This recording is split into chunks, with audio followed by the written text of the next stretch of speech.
Indian defence के बारे में पूरी जानकारी और नया अपडेट्स पाने के लिए हमारे चैनल भारत डिफेंस न्यूज को सब्सक्राइब करें और बेल आइकन्स को दबाना ना भूलें ताकि हमारे नए नए वीडियोस आपको देखने आज की हमारी इस वीडियो में दोस्तों आज की इस वीडियो में हम कुछ नई अपडेट्स के बारे में बात करने वाले हैं कि आज की इस वीडियो में हम एम सी फाइटर जेट की डेवलपमेंट के बारे में बात करेंगे और इसके साथ ही इस एयरक्राफ्ट के लिए जो इंजन मिलेगा उसके लिए भी हम कुछ बातें करेंगे और इसके साथ ही इसके रडार में जो नई टेक्नोलॉजीज लगाई जा सकती हैं उसके बारे में बात करेंगे और उसके साथ ही कुछ दूसरी खबरों के बारे में बात करेंगे। तो चलिए आज की इस वीडियो को शुरू करते हैं।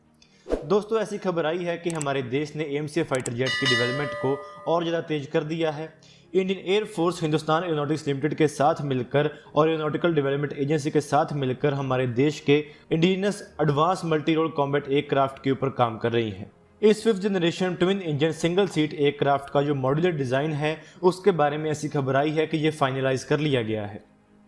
Air chief marshal R K S. Bhadauria का कहना था कि हम अपनी सारी एनर्जीज इस एयरक्राफ्ट को बनाने में लगा रहे हैं। इससे पहले हमारे जो भी एयर चीफ मार्शल्स आए थे उन्होंने हमारे इंडिजिनियस प्रोग्राम्स को इतना एडवोकेट नहीं किया था, लेकिन जो हमारे नए एयर चीफ मार्शल हैं उन्होंने इस प्रोग्राम को बहुत ज़्यादा सपोर्ट किया है।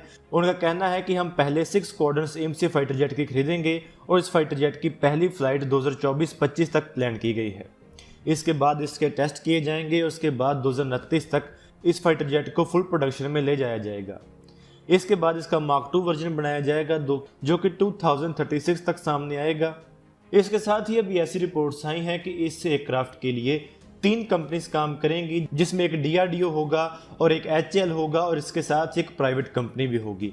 ये पहली बार है कि प्राइवेट कंपनी को एक फाइटर जेट की डेवलपमेंट में हमारे देश में शामिल किया जा रहा है। वो सिर्फ इस प्रोजेक्ट में एक सप्लायर के तौर पर काम नहीं करेंगे बल्कि वो इसकी डेवलपमेंट में भी साथ देंगे। इस फाइटर जेट का डिज़ाइन फाइनलाइज हो जाना एक बहुत बड़ी खबर है। इस एयरक्राफ्ट के डिज़ाइन के फाइनलाइज हो जाने के बाद अब इस एयरक्राफ्ट के लिए जो मेटल कटिंग प्रोसेस होगी वो भी शुरू की जा सकेगी।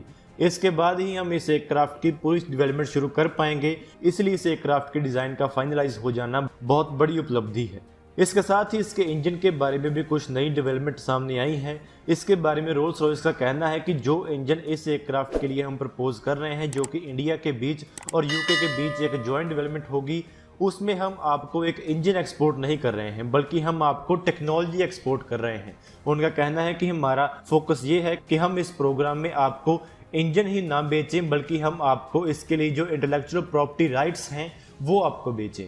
उनका कहना है कि ये इंजन एक सिंगल क्रिस्टल ब्लेड टेक्नोलॉजी के ऊपर बेस्ड होगा और जैसा कि हमने आपको पहले बताया था कि इस टेक्नोलॉजी को मास्टर करने के लिए हमें पहले बहुत मुश्किल आई थी और हमारे कावेरी इंजन प्रोग्राम का जो फेलियर था उसके बारे में भी ऐसा कहा जा रहा था कि हम इसी टेक्नोलॉजी को मास्टर करने में नाकाम हुए हैं। यही कारण है कि हमारा कावेरी इंजन सक्सेसफुल नहीं हो पाया है। इसके साथ ही हमारे एयर चीफ मार्शल का यह भी कहना है कि हम रशिया के साथ कोई भी 5th जनरेशन फाइटर एयरक्राफ्ट के ऊपर काम नहीं करेंगे। उनका कहना है कि हम कोई भी 5th जनरेशन फाइटर एयरक्राफ्ट किसी भी दूसरे देश से नहीं खरीदेंगे और इसके साथ ही ना ही दूसरे देश के साथ मिलकर हम कोई जॉइंट डेवलपमेंट इस फाइटर एयरक्राफ्ट के लिए करेंगे।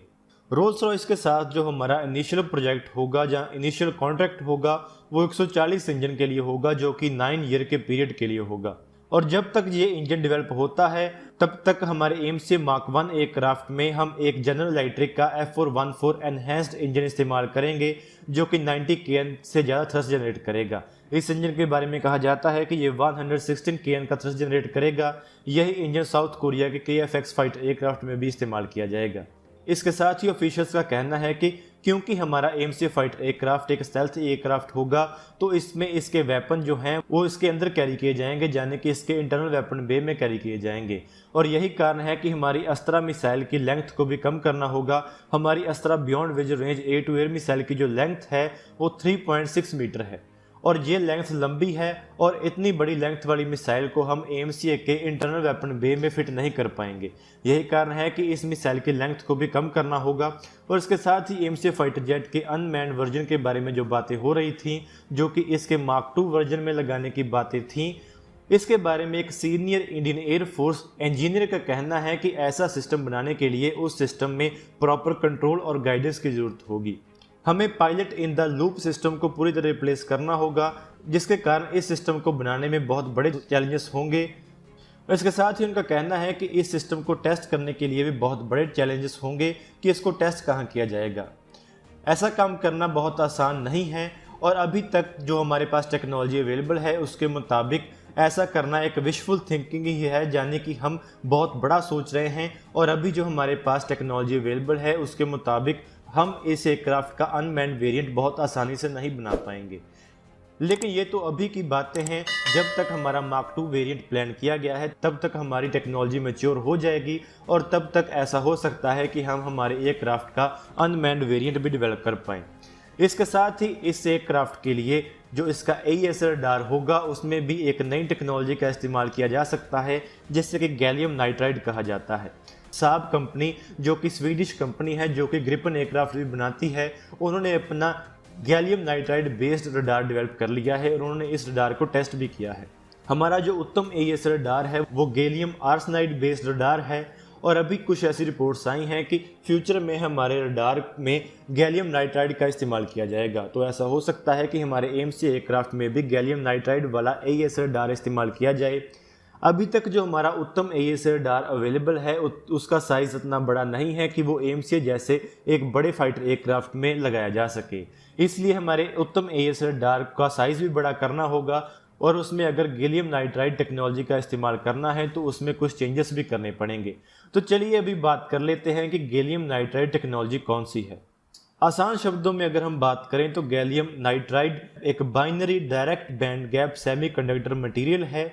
गैलियम आर्सेनाइड से बने ट्रांजिस्टर्स को हाई फ्रिक्वेंसी, हाई वोल्टेज और हाई टेम्परेचर और हाई एफिशिएंसी एप्लीकेशंस में इस्तेमाल किया जा सकता है।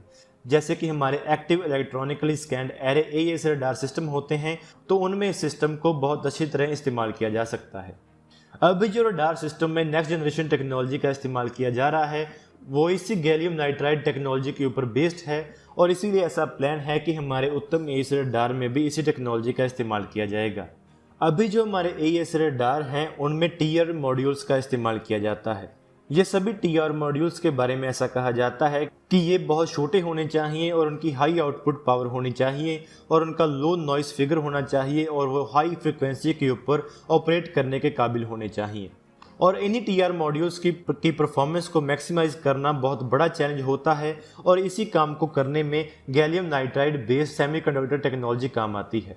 गैलियम नाइट्राइड टेक्नोलॉजी के इस्तेमाल से हमारे रडार हाई फ्रिक्वेंसी ऑपरेशन कर पाएंगे और गैलियम नाइट्राइड बेस्ड जो एम्पलीफायर्स होते हैं वो छोटी स्पेस में ही ज़्यादा हायर आउटपुट पावर जनरेट कर पाएंगे। इसके साथ ही जो रडार के TR मॉड्यूल्स होते हैं उन्हें हाई फ्रिक्वेंसी ऑपरेशन करने के केबल भी होना चाहिए और ऐसा काम करने में भी गैलियम नाइट्राइड टेक्नोलॉजी मदद करती है। गैलियम नाइट्राइड इस्तेमाल करने वाले डिवाइसेस ना सिर्फ हाई फ्रिक्वेंसी ऑपरेशन कर सकते हैं बल्कि ये वाइड बैंडविड्थ के ऊपर भी काम कर सकते हैं। इसके साथ ही जो हमारे नए AES रडार होंगे उसमें ऐसी फंक्शनैलिटी होनी चाहिए कि वो इलेक्ट्रॉनिक अटैक से भी बच सकें। यह टेक्नोलॉजी बहुत ज़्यादा इंपॉर्टेंट है क्योंकि अभी ऐसी टेक्नोलॉजी सामने आ गई हैं जिसमें हमारे रडार्स को जैम कर पाना पॉसिबल हो गया है। रडार जैमिंग से बचने का एक और तरीका ये है कि हमारा रडार वाइड रेंज की फ्रिक्वेंसी के ऊपर ऑपरेट करे। ऐसा काम करने में भी गैलियम नाइट्राइड टेक्नोलॉजी मदद करती है। Gallium nitride technology high power density provide करती है और इसके साथ ही अगर इसे गैलियम आर्सेनाइड टेक्नोलॉजी के साथ कंपेयर करें तो ये हायर बायस वोल्टेज को भी जनरेट करती है, जिसकी मदद से एक single gallium nitride based amplifier बहुत वाइड बैंडविड्थ के ऊपर भी काम कर सकता है, जिसकी मदद से बहुत ज़्यादा मजबूत और मल्टी फंक्शन AES सिस्टम बन जाता है। यही कारण है कि यह टेक्नोलॉजी इतनी इंपॉर्टेंट है और हमारे फ्यूचर AES रडार में ऐसी टेक्नोलॉजी होनी चाहिए। तो दोस्तों आज की इस वीडियो में इतना ही। अगर आपको ये वीडियो अच्छी लगे तो आप इसको जरूर लाइक और शेयर करें। Thanks for watching this video. जय हिंद, वंदे मातरम।